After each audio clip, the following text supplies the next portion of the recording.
फिर जो संबोधन होना है वो उसके लिए कौन सी जगह चयनित की? ये आगे का विषय परकोटे के अंदर का है, आगे का विषय है। परकोटे के अंदर ही रहेगा, बाहर तो कोई स्थान ऐसा है नहीं जहाँ। परकोटे के अंदर मंदिर का प्रांगण ही होगा जहाँ सब विराजित होंगे, और वहीं पर ये प्रधानमंत्री जी, माननीय मुख्यमंत्री जी, राज्यपाल महोदया और पूजनीय सरसंघ चालक जी की उपस्थिति रहेगी। तो वही स्थान होगा, उसमें कहाँ होगा, कैसे होगा, ये आगे विचार होगा। लेकिन एक बात आप कह रहे थे, परकोटे के अंदर जो है ग्रेनाइट पाथवे बनेगा, शेष हरियाली रहेगी।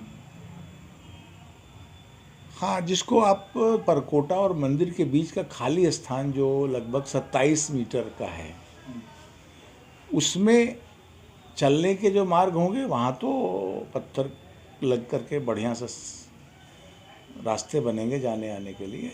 शेष हरियाली रहेगी, जो खाली जगह बचती है वहाँ अच्छी ग्रीनरी, घास, ऐसा व्यवस्था करने का काम जीएमआर को दिया गया है। अभी तो निर्माण कार्य आगे भी चला गया, इसलिए वो तत्काल तो नहीं होने वाला है, लेकिन आगे आने वाले समय में वो क्षेत्र भी विकसित होगा, हरा भरा होगा। ऐसा आपने कहा कि 2 कनोपी के बीच में वन विभाग प्लांटेशन करेगा। 2 कनोपी, 9 कैनोपियाँ जो लग रही हैं, उनके बीच की जो खाली जगह है वहाँ पर कुछ प्लांट लगेंगे कि यहाँ से जाएगा वहाँ धूप लग जाएगी, तो थोड़ा वहाँ भी छाया मिलती रहे। दोनों साइड में भी वृक्ष लगाएंगे वन विभाग के लोग। किन किन बिंदुओं पर विचार हुआ और निर्णय हुआ? जैसा आप सबके ध्यान में है, विगत 5 महीनों से निर्माण समिति के अध्यक्ष श्रीमान नृपेंद्र मिश्रा जी महीने में 2 बार श्री राम जन्मभूमि के निर्माण की प्रगति का आकलन करने आते हैं। आज उनका कल शाम को आना हुआ। आते ही सर्वप्रथम वो भगवान श्री रामलला का दर्शन करने के, हनुमान जी का दर्शन करने के पश्चात 5:30 बजे अपना विद्युत केंद्र, जिसको 33 केवी सब स्टेशन केंद्र का निर्माण संपन्न हो चुका है, साथ ही साथ 11 केवीए के 2 सब स्टेशन बन चुके हैं, उसका प्रारंभ था, जिसमें श्रीमान चंपत राय जी जो ट्रस्ट के महासचिव हैं, उन्होंने उसकी स्विच ऑन करके पूरे राम जन्मभूमि परिषद के नवीन विद्युत संयंत्र का संचालन प्रारंभ किया। उस अवसर पर अयोध्या के मंडलायुक्त गौरव दयाल जी, श्रीमान नृपेंद्र जी सहित बिजली विभाग के सभी अधिकारी, L&T टाटा के सभी लोग उपस्थित थे। सभी ने मंदिर के अंदर के प्रकाश को टीवी स्क्रीन पर चलते हुए देख करके करतल ढंग से उसका स्वागत किया। आज प्रारंभ प्रातःकाल 9:30 बजे श्रीमान नृपेंद्र जी पूरी निर्माण टीम के इंजीनियरों के साथ मंदिर के ग्राउंड फ्लोर का चल रहा निर्माण कार्य देखा। गर्भगृह के निर्माण का सभी काम पूर्ण हो चुका है। सिंहद्वार पर जो मूर्तियों का निर्माण होना था, सभी मूर्तियां निर्मित हो चुकी हैं, खंबे की।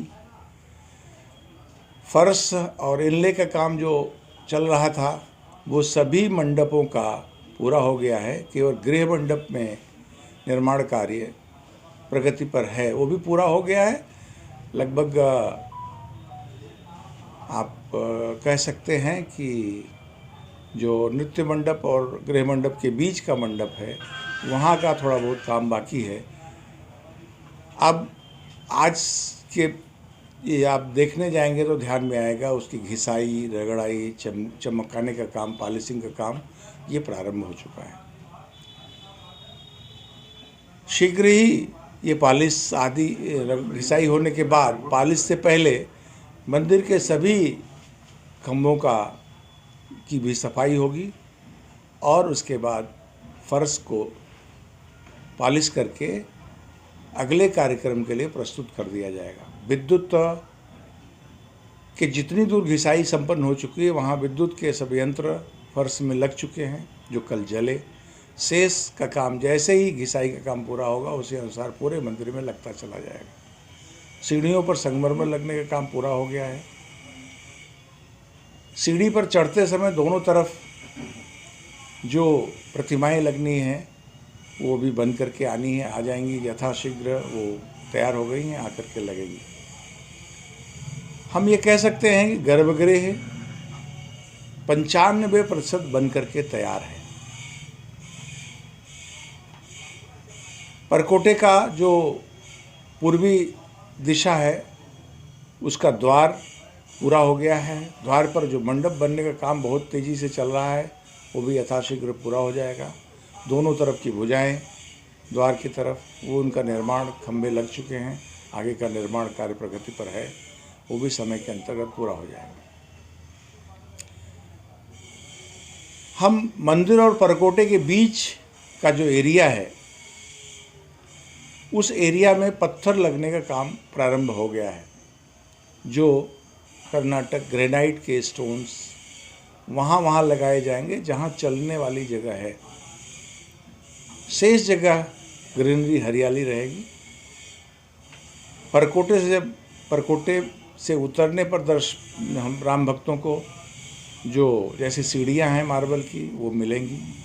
उसके काम भी, पत्थर आ गया है, उसके लगाने का काम भी प्रारंभ हो गया है, चल रहा है।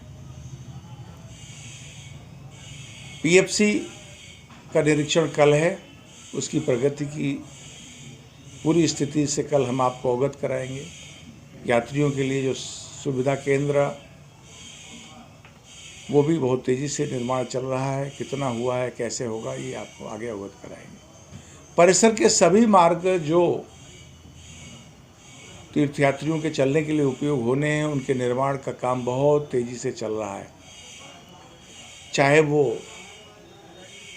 गेट नंबर 11 से बनने वाला पीछे का मार्ग हो, चाहे वो मंदिर से निकल करके पीएफसी जाने वाला मार्ग हो, चाहे पीएफसी से निकल करके श्री राम जन्मभूमि संपर्क के मार्ग पर जोड़ने वाला, जिसको उत्तर प्रदेश सरकार के माननीय मुख्यमंत्री जी ने एक श्री राम जन्मभूमि संपर्क मार्ग कॉरिडोर के रूप में बनाया है, उससे जुड़ने का हो, सभी का निर्माण कार्य बहुत तेज़ी से चल रहा है।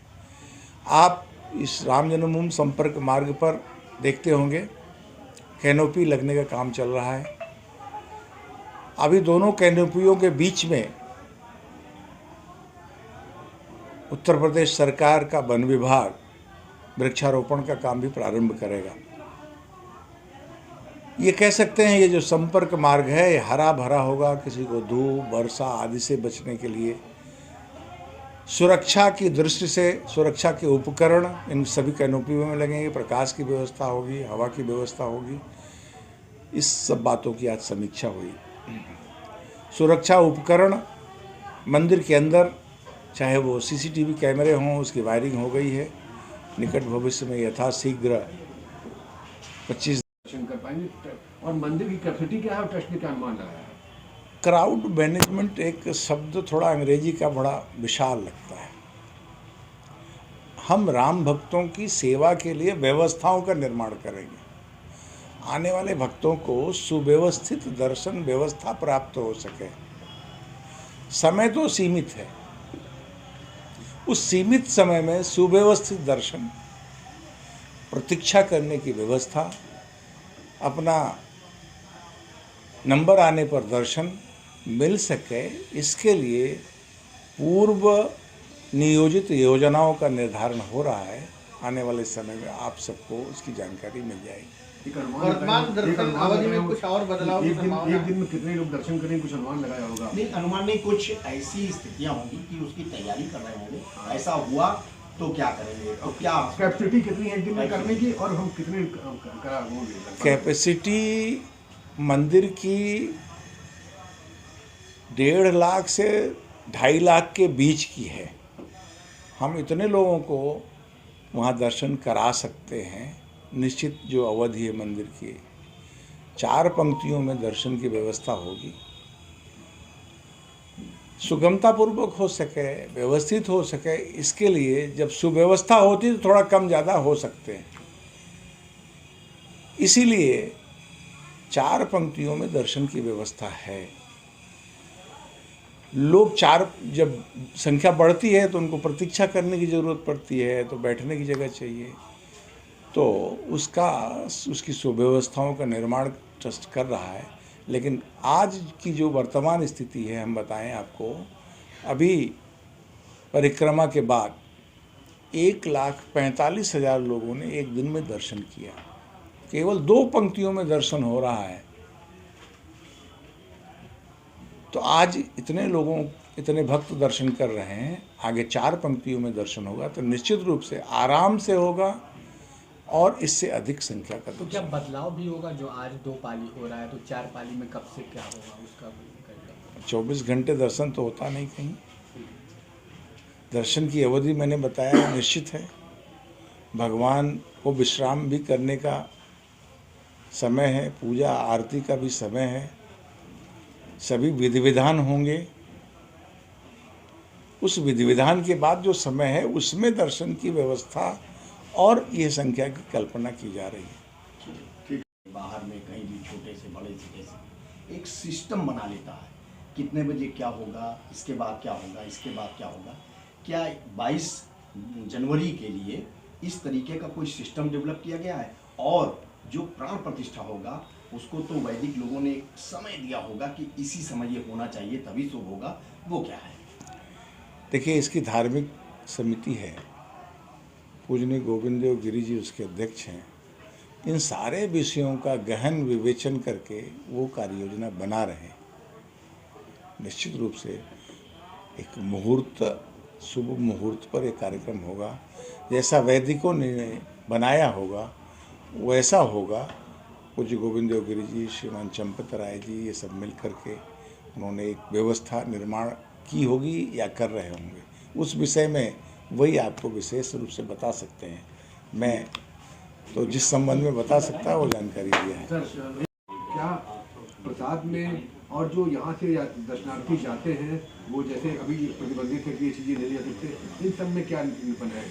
सुरक्षा के किसी विषय से ट्रस्ट समझौता नहीं करेगा। जो सुरक्षा के मानदंड आज हैं उससे अधिक सुरक्षा की व्यवस्था की संभावना आगे है, लेकिन वो ऐसे यंत्र लगाए जा रहे हैं जिससे किसी यात्री को, आने वाले तीर्थयात्रियों को कोई कष्ट न हो, लेकिन सुरक्षा के जो मानक हैं वो पूरे हों। मंदिर की सुरक्षा के साथ किसी प्रकार का कोई समझौता न हो, ऐसी व्यवस्था उत्तर प्रदेश सरकार और ट्रस्ट मिलकर के कर रहे हैं। प्रसाद में बदलाव? प्रसाद तो प्रसाद होता है, जब बदलेगा तो आपको पता ही लगेगा। अभी तो प्रसाद वहाँ वितरित हो रहा है, वो प्रसाद मिलेगा।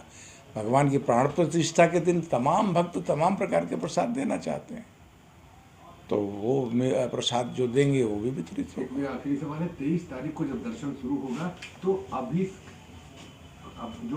मौजूदा व्यवस्थाएं हैं, पूजा पद्धति से लेके, प्रसाद से लेके, बाकी इन सारी चीज़ों को लेकर के, तो क्या आपको प्रमुख बदलाव आम लोगों को दिखेगा? व्यवस्था सुव्यवस्थित दिखेगी।